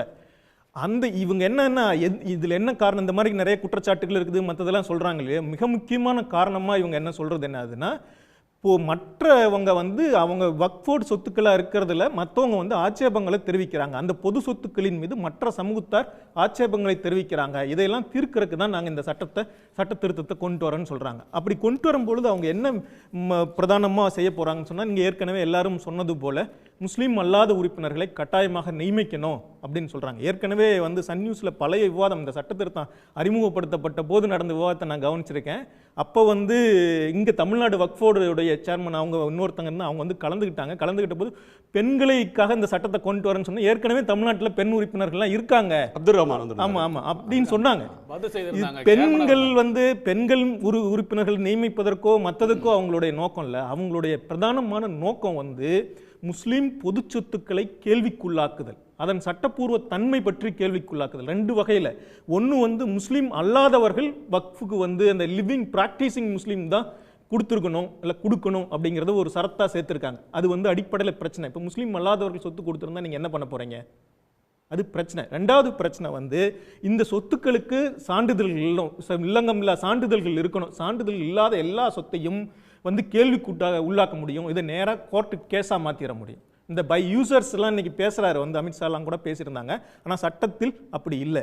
இதுதான் அதனுடைய பிரதானமான பிரச்சனை. முஸ்லீம் அல்லாதவர்கள் அப்புறம் வந்து சொத்து கொடுக்கறது பற்றின பிரச்சனை, இந்த பிரச்சனைகள் எல்லாம் பெரிய பெண்களுக்கான நன்மைக்குன்னு இது இல்லை முஸ்லீம் ஏழை முஸ்லீம்களுக்கானதும் இல்லை. ஏன்னு சொன்னால் இன்னைக்கு கிரண் ரிஜிஜு வந்து அறிமுகப்படுத்தும் போதே என்ன சொன்னாருன்னா, இதை வச்சு நாட்டினுடைய வருவாயை பெருக்க போகிறோம் அப்படின்னு சொல்கிறார். அவங்களுடைய இதுலேயே வந்து 1.25 லட்சம் கோடி வந்து சொத்துக்கள் இருக்கின்றன, அவ்வளோ மதிப்பிடக்கூடிய சொத்துக்கள் இருக்கின்றன. அவங்க பிஜேபிக்காரங்க ஆர்எஸ்எஸ்காரங்க பரப்பக்கூடிய ரொம்ப முக்கியமான வக்ஃபோர்டுக்கு ஏராளமான சொத்துக்கள் இருக்குது, ரயில்வேக்கு அப்புறம் பெரிய சொத்துக்கள் இருக்குது அப்படின்லாம் வந்து யாரோ போகிற போக்கில் சொல்கிறேன். ஹோம் மினிஸ்ட்ரி தான் சொல்கிறாங்க, மினிஸ்ட்ரி அஃபேர்ஸ் தான் சொல்கிறாங்க. இவ்வளோ பெரிய சொத்துக்கள் இருக்குது, அதையெல்லாம் நாங்கள் எடுத்து நாட்டினுடைய செல்வத்தை பெருக்க போகிறோம் அப்படின்னு சொல்லக்கூடியது அவங்க தான் சொல்கிறாங்க. இன்றைக்கி இவரும் வந்து உள்துறை அமைச்சராக அதுதான் சொல்லியிருக்காரு, நாங்கள் வந்து இந்த இது வருவாயை பெருக்க போகிறோம், இங்கெங்கே இவ்வளோ சொத்துக்கள் இருக்குது, அதெல்லாம் எங்கே வருமானத்தை காணோம், நாங்கள் வருவாயை பெருக்க போகிறோன்னு சொல்கிறாங்க. இது வந்து அவங்களுடைய நோக்கம் வந்து ரொம்ப தெளிவாக அரசு வந்து அந்த சொத்துக்களை ஆக்கிரமிக்கிறதுக்கான வழிகளை ஏற்கனவே ஏராளமான இந்த முஸ்லீம் சமுதாயத்தினுடைய பொதுக்குடை சொத்துக்களை வந்து ஆக்கிரமிச்சிருக்கிறது அரசு நிறுவனங்கள் தான். அந்த அரசு நிறுவனங்களை தான் இந்த இதுக்கு கொடுத்துருக்கிற வக்ஃபோர்டுக்கு கொடுத்துருக்கிற அதிகாரத்தின் மூலமாக தான் இவ்வளோ காலத்தில் 8 லட்சம் சொத்துக்கள் வகையினங்கள் வந்து அரசு ஆக்கிரமித்திருக்குதுன்னு கண்டுபிடிச்சாங்க. இப்போ என்ன பண்ணுறாங்கன்னா, அதை கண்டுபிடிக்கிறதையும் தடுத்துட்டு இன்னும் இருக்கிறதையும் அரசுக்கும் மற்றதுக்கும் உள்ளாக்குறதும் இன்னும் வந்து இந்த கடந்த 2 நாளைக்கு முன்னாடி சோனியா காந்தி அவர்கள் வந்து முஸ்லீம்கள் தரப்பில் கேட்டிங்கன்னா, இந்த வக்ஃபு வாரியத்துக்கு சொந்தமான சொத்தெல்லாம் மற்றவங்க ஆக்கிரமிச்சிட்டாங்க, தனியார் ஆக்கிரமிப்பில் இருக்குது அல்லது அரசாங்கம் எடுத்துக்குது அப்படின்றது முஸ்லீம்களுடைய புகார். இவங்க சொல்றது அரசாங்கம் சொல்லக்கூடியது அதுக்கு நேர்மாறாக இருக்குது. ஆமாம், அப்படி தான் சொல்லியிருக்காங்க. அவங்க சொல்லியிருக்கிறது அப்படி தான் சொல்லியிருக்காங்க. ஆனால் முஸ்லீம்களுடைய சொத்துக்கள் எவ்வளோ, இந்த பொது சொத்துக்கள், முஸ்லீம் தனிநபர்களுடைய சொத்துக்கள் இல்லை, முஸ்லீம்களுடைய பொது சொத்துக்கள் எந்த அளவுக்கு அரசாங்க நிறுவனங்கள் ஆக்கிரமிப்பு செய்துள்ளன அப்படிங்கிற பட்டியலை தான் இன்னைக்கு கொடுத்துருக்காங்க. அதை வச்சுட்டு தான் அமித்ஷா வந்து இவ்வளோ சொத்துக்கள் ஆக்கிரமிக்கப்பட்டிருக்கின்றன அப்படி இப்படிலாம் பேசிகிட்டு இருக்காரு. ஸோ இது ஆக்கிரமிப்புலாம் மீட்டுருவாங்களா? அது மீட்கிறதல்ல அவங்களுடைய நோக்கம், இன்னும் கூடுதலான ஆக்கிரமிப்புகளை ஏற்படுத்துறது தான் அதனுடைய நோக்கம். ஏன்னா ஒவ்வொரு சொத்தின் மீதும் அந்த சான்றுகள் இல்லாத, முறைப்படியான ஆதாரங்கள் ஆவணங்கள் இல்லாத சான்றுகள் எதை ஒன்றையும் கேள்வி கேட்டிங்கன்னா, முன்னாடிலாம் வக்ஃபோர்டுக்கு போய் தான் அதை கொஸ்டின் பண்ணோம். இப்போ வக்ஃபோர்டுக்கே போக வேண்டியதில்லை, நேராக கோர்ட்டுக்கு போயிடலாம், கலெக்டருக்கு போயிடலாம். கலெக்டர் இன்னைக்கு ஆர்எஸ் அவர்கள் கூட சொல்லியிருக்காங்க, கலெக்டர் தான் ஆக்கிரமிப்பாளர் அப்படிங்கிற போது அவரே எப்படி அந்த கேஸை தீர்ப்பாரு அப்படிங்கிற கேள்வி முன்னாடி எழுப்புனாங்க, இன்னைக்கு அவங்க எழுப்பியிருக்காங்க. இது வந்து அடிப்படையிலேயே வந்து இந்த இது சோனியா காந்தி அவர்கள் வந்து பொது கல்வியை பற்றி எப்படி இந்த அரசாங்கம் என்ன நடந்துகிட்டு இருக்குங்கிறதுக்காக சொன்னாங்க. 3 C செஞ்சுக்கிட்டு இருக்கு, 3 Cக்களை செஞ்சுக்கிட்டு இருக்கு அப்படின்னு சொன்னாங்க.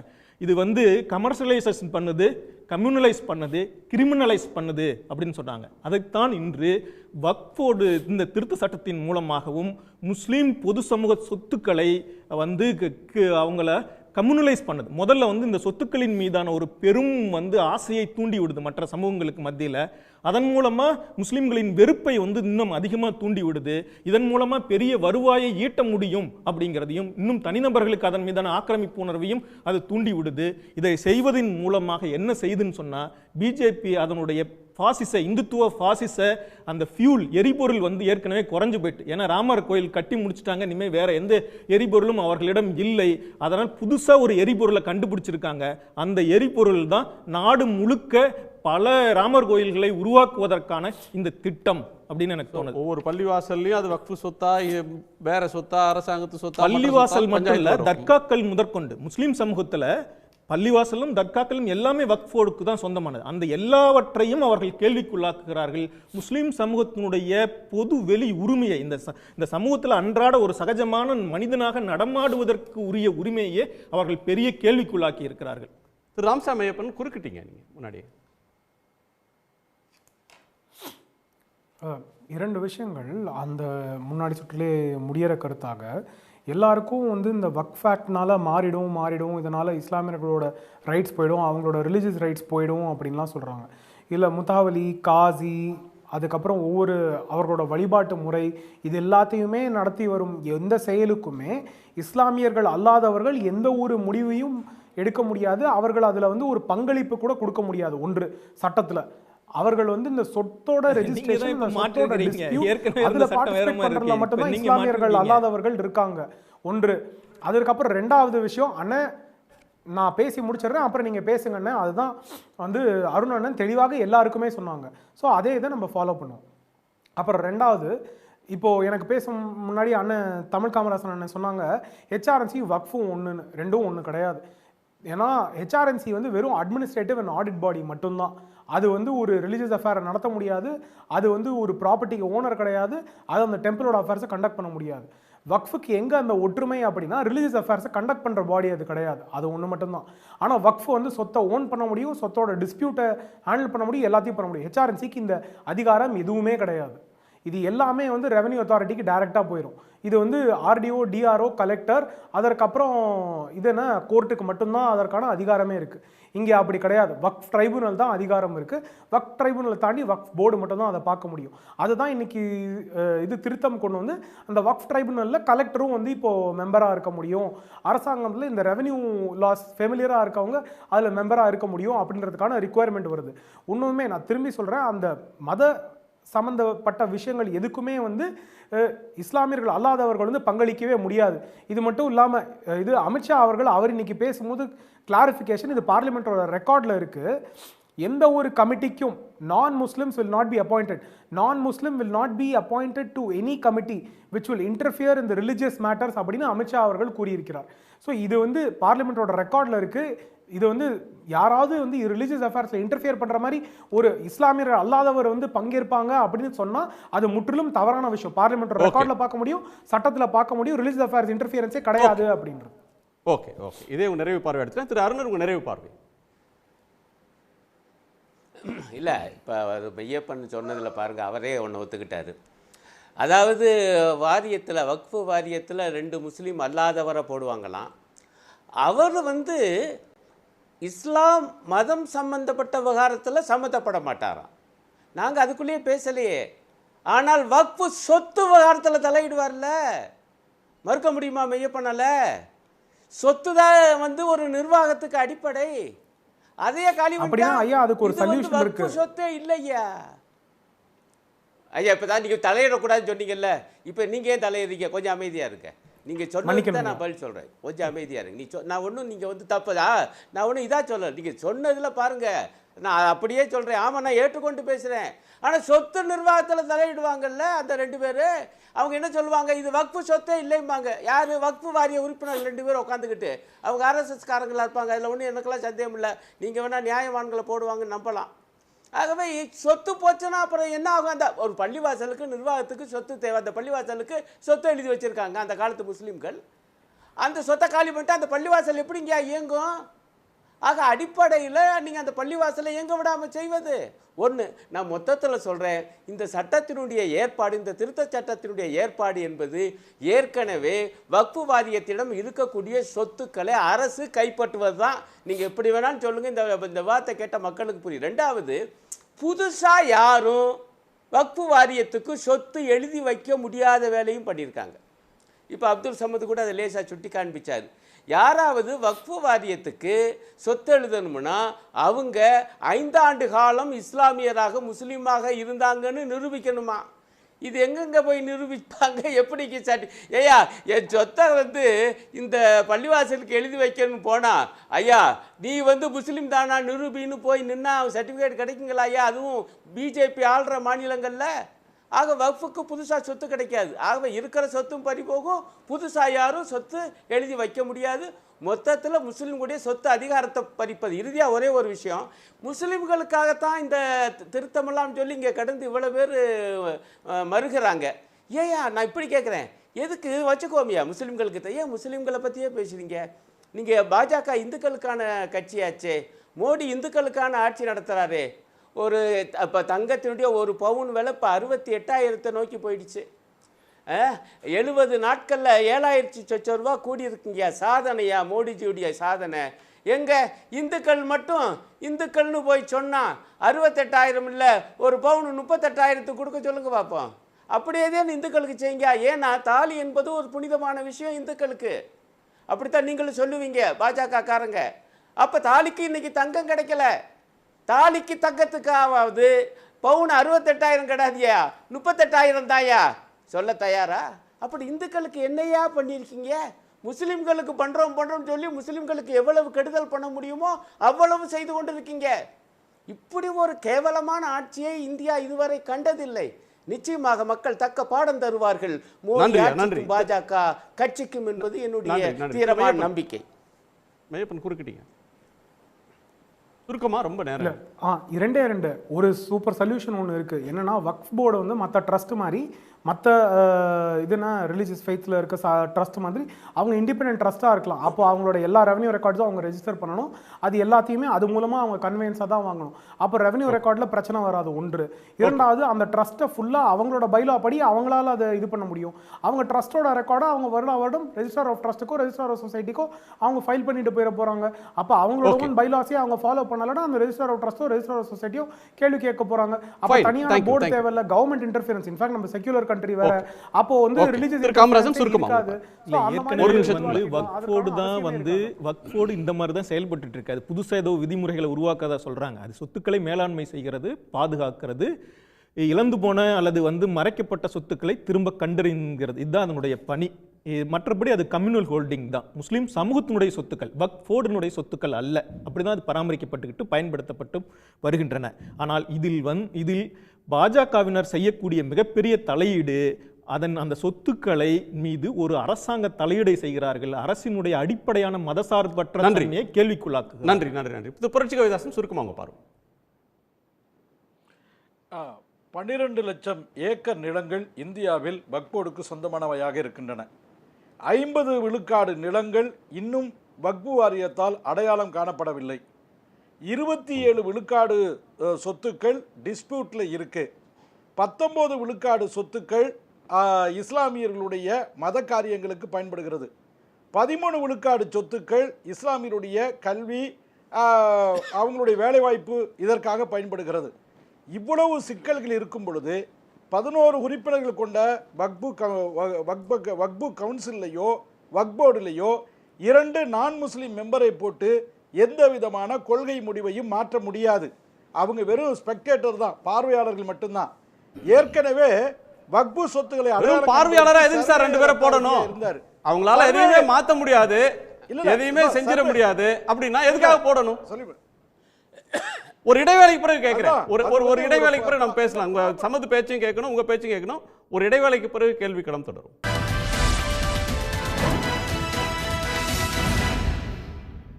விவாதம் தொடர்கிறது. திரு புரட்சி கவிதாசன், உங்க நிறைவு பார்வையை நிறைவு செய்யலாம். அதாவது நியாயமாக 11 பேர் கொண்ட அந்த வக்ஃப் போர்டில் 5 பெண்கள் இருக்கணும். குறைஞ்சபட்சம் 2 பெண்களையாவது உறுதிப்படுத்தணுங்கிறது நியாயமானதா இல்லையா அப்படிங்கிறத யோசிக்கணும். அடுத்தபடியாக 50 விழுக்காட்டுக்கு மேலே ஆக்கிரமிப்பில் இருக்கிறது. அது மீட்கப்படணுமா, அடையாளம் காணப்படணுமா, வேண்டாமா என்பதை கவனிக்கணும். இப்போ 76 வருஷம் இந்தியா சுதந்திரம் அடைஞ்சு இன்ன வரைக்கும் அடையாளம் காணப்படவில்லை. இந்த பிரச்சனையை தீர்ப்பதா இல்லையாங்கிறத பார்க்கணும். முக்கியமாக இந்த அதாவது வக்ஃப் போர்டும் HRNCயும் ஒன்று அப்படின்னாங்க. வக்ஃப் போர்டுடைய வருமானம் அரசாங்கத்திற்கு வராது, HRNC வருமானம் அரசாங்கத்திற்கு வரும். நான் கேட்கிறேன், இந்துக்கள் அல்லாதவர்கள் இந்து அறநிலையத்துறையை நிர்வகிக்கும் போது முஸ்லீம் அல்லாதவர்கள் ஏன் வக்ஃப் போர்டை நிர்வகிக்க கூடாது? எங்க நிர்வகிக்கிறாங்க சார்? இந்துக்கள் அல்லாதவர்கள் எங்க? இல்ல போற போக்குல ஒன்னு அடிச்சு விடுறீங்க. புரட்சி கவிதாசன் சார், ஒரு நிமிஷம். சேகர் பாபு வந்து அமைச்சர் சேகர் பாபு திராவிட சிசு, கடவுள் நம்பிக்கை இல்லையா? தில்லை நடராஜனையும் திருவள்ளுவர் பெருமாளையும் பீரங்கி வந்து பிளக்கணும் அப்படின்னு சொன்ன கோஷ்டி. ஏங்க அவர் இந்துவா இல்லையா? அவர் இந்துவா இல்லையா? அப்ப பிஜேபி இருக்கிறவங்க மட்டும் தான் இந்துக்களா? அறநிலையத்துறையில் அரசாங்க வேலையில ஒரு உதவியாளரா பியூனா வேலைக்கு சேர்னா கூட இந்துவா தான் இருக்கணும். இந்துவாக இல்லாமல் ஒரு நிர்வாக அலுவலராக மாற முடியாது, வர முடியாது. நீங்க எப்படி சார் இந்துவா இருக்க முடியும்? இல்ல சார், அறநிலையத்துறைக்கு ஆராஜா எப்படி இந்துவா இருக்க முடியும்? இல்ல சார், சட்டப்படி நீங்க இந்து இல்லன்னு எழுதி கொடுத்துருங்க. அசிங்கம். அவங்க ரிலிஜன், அவங்களுக்கு என்ன ரிலிஜன்? அவங்க சேகர் பாபு இந்து இல்லன்னா நீங்க இந்துவா இல்லையான்னு நீங்க யார் சார் சொல்றதுக்கு? இல்ல சார், இந்து அறநிலையத்துறையின் சட்டப்படியே இந்து அல்லாதவர்கள் அங்க போஸ்டுக்கே போக முடியாது. இன்னைக்கு ஆராசா பேசியிருக்காரு சார். நீங்க பண்ற இந்த அரசியலை இன்னைக்கு ஆராசா டெல்லியில பார்லிமெண்ட்ல பேசியிருக்காரு. அறநிலையத்துறை சார்புல ஒரு கல்லூரியை கட்டி மாணவர்கள் படிக்கலாம்னு கல்லூரியை கட்டினா அதான் ஊருக்கு இலச்சவ பிள்ளையார் கோயில் ஆண்டி இல்ல சார், கேக்குற பொறுமை இல்லையா உங்களுக்கு? ஆண்டி தானே. அதனால இல்ல இல்ல ஏசுவீங்க பேசுவீங்க. இல்ல இல்ல போறபோக்கு சொல்லாதீங்க. ஆக்கிரமிப்புல இருக்கக்கூடிய வக்ஃப் போர்டு எத்தனையோ மாஃபியா இல்ல சார், அறநிலையத்துறை சார்பில் ஒரு கல்லூரி, ஒரு நிமிஷம், அறநிலையத்துறை சார்பில் பார்ப்போம். ஒரு அறநிலையத்துறை சார்பில் ஒரு கல்லூரியை கட்டினா கோயில் காசு எடுத்து எதுக்கு காலேஜ் கட்டுறீங்க, கோயில் காசை எடுத்து எதுக்கு அண்ணன் இது போடுறீங்க, ஒரு முதியோர் இல்லம் கட்டுறீங்கன்னு ரெண்டு பேரும் உருக்கி அடமானம் வச்சிருக்கீங்க சார். அடமானம்லாம் வைக்கல. உங்களுடைய பிஜேபி ஆட்சி பண்ற மாநிலங்கள் இந்த நடைமுறை இருக்கு. சொத்து பத்திரமா இருக்கு, யாரும் எடுத்துட்டு போயிடல. கல்லூரி கட்டினா கட்டக்கூடாதுன்னு சொல்லி கேஸ் போடுறது உங்க கட்சி வகையறாக்கள், உங்க கட்சி ஆதரவாளர்கள். முதியோர் இல்லம் கட்டினா வைக்க கூடாதுன்றது உங்க கட்சி ஆதரவாளர்கள். இன்னைக்கு பார்லிமெண்ட்ல ஆராசா பேசும்போது கூட சொல்லியிருக்க பாயிண்ட் என்னன்னா, அறநிலையத்துறை சார்பில் ஏழை பிள்ளைகள் பெண்கள் படிக்கிறதுக்கு ஒரு கல்லூரியை கட்டி அதுக்கு வாத்தியார் வேலைக்கு யார் வேணுமானா விண்ணப்பிக்கலான்னு சொன்னா, இல்ல முஸ்லீம்களை நியமிக்க கூடாதுன்னு தமிழ்நாட்டில் பேசுறீங்க, தமிழ்நாட்டில் பிஜேபி பேசுறீங்க. இங்க வந்து முஸ்லீம் சொத்தை ஒரு வாத்தியார் வேலை கூட முஸ்லீம் வரக்கூடாது, ஆனா முஸ்லீம் சொத்தை நிர்வகிக்கிறதுக்கு முஸ்லீம் அல்லாதவர்கள் வரலான்னு சொல்றது நியாயமான்னு கேட்டிருக்கிறாரு. அந்த கேள்வி உங்க மனசாட்சிக்கே விட்டுறேன். திரு அப்துல் சமத் நிறைவு பார்வை சுருக்கமா. அதாவது ஒன்றுமில்லை, இது வந்து முழுக்க முழுக்க முஸ்லீம் வெறுப்பை இன்னும் அதிகரிப்பதற்காக வேண்டி அவங்களுடைய அரசியல் ஆதாயத்துக்காக கொண்டு வரப்பட்டிருக்கக்கூடிய சட்டம் என்பதில் எந்த மாற்று கருத்துமே யாருக்குமே இருக்க முடியாது. நடுநிலையாளர்கள் பிஜேபி ஆர்எஸ்எஸ்ஐ தவிர்த்து வேற எல்லாருக்கும் இது தெரிந்த ஒரு விவகாரம் தவிர வேற ஒன்றுமே இல்லை. இதில் வந்து நம்ம சொல்ல வர்றது என்னன்னு சொன்னால், இது மாதிரியான நேரங்களில் இந்த அதிகார பாசிசம் மக்கள் எழுச்சிக்கு முன்னால் மண்டியிடும். அதை நிரூபித்தது விவசாயிகளினுடைய போராட்டம். வேளாண் திருத்த சட்டத்தை கொண்டு வந்து அந்த வேளாண்மையே வந்து கபலீகரம் செய்யக்கூடிய, அந்த உரிமையை கபலீகரம் செய்யக்கூடிய வேலையில் விவசாயிகள் ஓராண்டு காலம் போராடி ஒரே ஒரு புள்ளி கமா கூட மாற்ற முடியாது என்று சொன்னவர்களை 700 உயிர்கள் தியாகம் செய்து மண்டியிட வைத்தார்கள் அந்த விவசாயிகள். அதுதான் இன்றைக்கு வக்பு திருத்த சட்டத்துக்கும் இந்த மக்களுக்கு முன்னால் இருக்கக்கூடிய ஒரு கேள்வியாக நான் பார்க்கின்றேன். போராட்டங்கள் தான் ஒரு கண்ணியமிக்க வாழ்க்கையை உறுதிப்படுத்தும் என்பது அம்பேத்கருடைய கூற்று. அதிகாரம் செலுத்தக்கூடிய இடத்தில் இல்லாத சமூகம் அடிமை சமூகம் என்று அம்பேத்கர் சொல்லியிருக்கின்றார். இதையெல்லாம் கவனத்தில் கொண்டு போராட்டத்தின் வழியாக மட்டும்தான் இந்த மண்ணில் ஒரு உண்மையான, ஒரு நேர்மையான, ஒரு சுதந்திரமான ஒரு வாழ்க்கையை இங்கே கொண்டு வர முடியும். இந்த அக்கிரமகார சக்திகளை எதிர்த்து அனைத்து தியாகங்களுக்கும் தயாரான நிலையில் மக்கள் தயாராக வேண்டும் என்பதுதான் என்னுடைய இறுதி கருத்தாக இருக்கும். நன்றி, உங்க எல்லோருக்கும் நன்றி. மீண்டும் சந்திப்போம். இது கேள்விக்களம், மக்களின் மேடை.